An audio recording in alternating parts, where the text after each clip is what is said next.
વડોદરા કોર્પોરેશનના 150થી વધુ સફાઈ કર્મચારીઓ હડતાલ પર ઉતર્યા હતા. કમાટીબાગ પ્રાણી સંગ્રહાલય સહિત શહેરના પાલિકા સંચાલિત તમામ બાગ બગીચામાં કામ કરતા સફાઈ કર્મચારીઓ હડતાલ પર ઉતર્યા હતા. માનવ દિનમાંથી કોન્ટ્રાક્ટ પર કર્મચારીઓને કામ સોંપવાની હિલચાલને લઈ વિરોધ થઈ રહ્યો છે.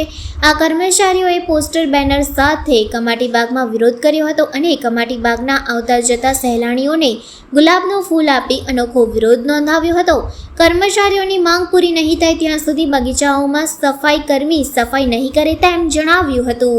આ કર્મચારી બધા શેજી ગાર્ડનના કર્મચારી છે બધા, અને એમાં માળી મજૂર અને એનિમલ કીપર આ તમામ કર્મચારી છે, જેઓએ આજે વિરોધ પ્રદર્શન એવો કર્યો છે કે માન્ય અધિકારીઓને ગુલાબ આપીશું. એમના જોઈ રહ્યા છે કઈ પ્રકારના બધા કામ કરી રહ્યા છે, જોખમી કામ કરી રહ્યા છે.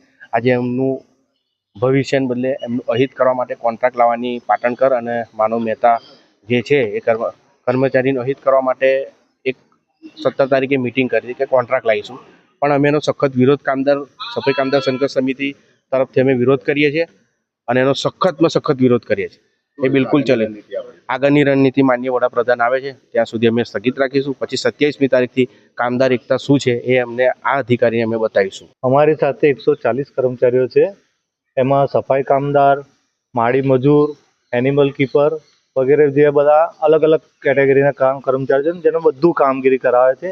છેલ્લા 15 વર્ષથી એ લોકો નોકરી કરે છે અને એ લોકોનું રોજિંદારી પરિવર્તન કરવાના બદલે એ લોકોના આવે જે અહીંયા પાટેકર સાહેબ છે અને માનવ મહેતા સાહેબ છે, એ લોકો પોતાનું ઘર ચાલે અને પોતાના ખિસ્સા ભરાય એ રીતે આ લોકોને કોન્ટ્રાક્ટ લાવવાની વાત ચાલી રહી છે.